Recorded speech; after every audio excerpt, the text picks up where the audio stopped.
E aí, alguém já parou para pensar no que de fato acontece por trás daquela porta fechada de um consultório de terapia? Pois é, hoje a gente vai abrir essa porta para dar uma espiada e desvendar alguns mistérios. Tudo isso com base no livro O Diálogo Terapêutico. E olha, essa é uma obra que vem para chacoalhar bastante coisa que a gente acha que sabe sobre psicoterapia. A resposta. hum, a resposta pode ser bem surpreendente.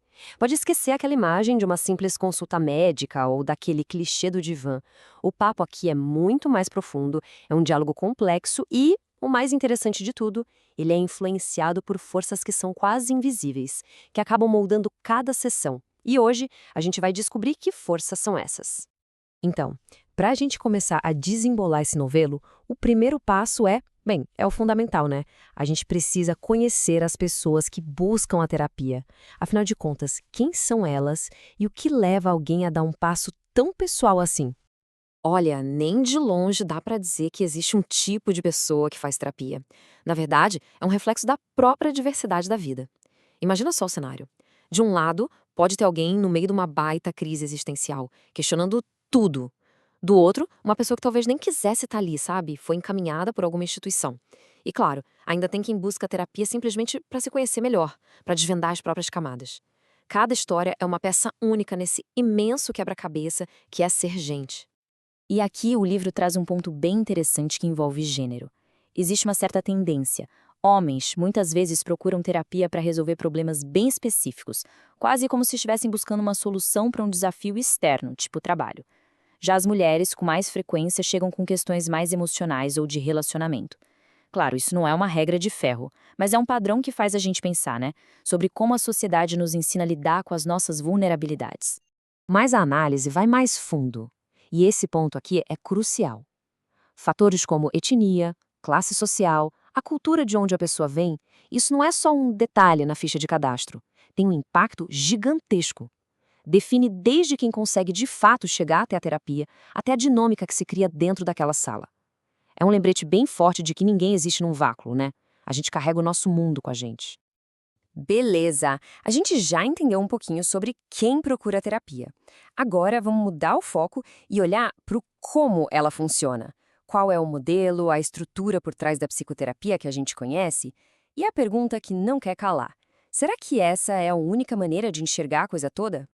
Por muito, muito tempo, a psicoterapia foi vista quase como uma extensão da medicina. Ela funcionava dentro do que se chama de modelo médico. A lógica é bem direta e familiar para a gente. Se existe um sofrimento psicológico, isso é visto como uma doença. Aí recebe um diagnóstico, passa por um tratamento e, se tudo der certo, chega-se à cura. E é exatamente aqui que o autor propõe uma virada de chave. E se, em vez de uma doença a ser tratada, a gente enxergasse um problema de vida que precisa ser compreendido?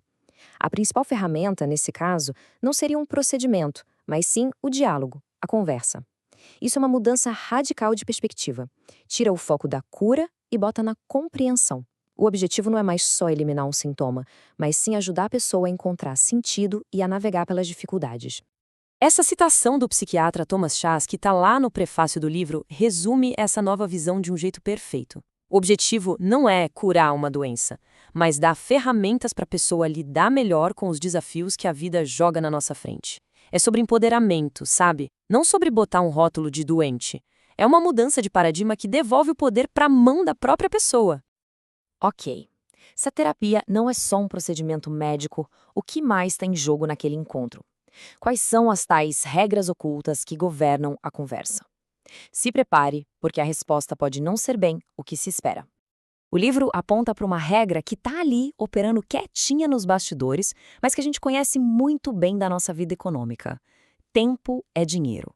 Essa ideia que parece tão distante do universo da terapia, da vulnerabilidade humana, na verdade, estrutura o processo todo sem que a gente nem perceba. E como é que isso aparece na prática? É bem simples e, ao mesmo tempo, muito revelador. O tempo é rigidamente agendado, não é um encontro casual. Ele é medido. A famosa hora terapêutica de 50 minutos vira a unidade de medida do trabalho. E, por fim, ele é cobrado. Por mais pessoal e profundo que o diálogo terapêutico seja, ele está inserido numa lógica econômica que influencia o ritmo e a forma dele. E essa é a grande sacada. Por mais que a gente imagine o consultório como um espaço protegido, confidencial, quase uma bolha, ele não é. A sala de terapia não está isolada do mundo. Ela é totalmente atravessada pelos valores culturais e econômicos do nosso tempo. É um pequeno reflexo do mundo aqui fora, com suas regras e lógicas. Então, depois de toda essa desconstrução de ideias que a gente tinha sobre terapia, o que que fica? Qual é a grande lição que dá pra gente tirar sobre o diálogo terapêutico? A mensagem final é realmente transformadora.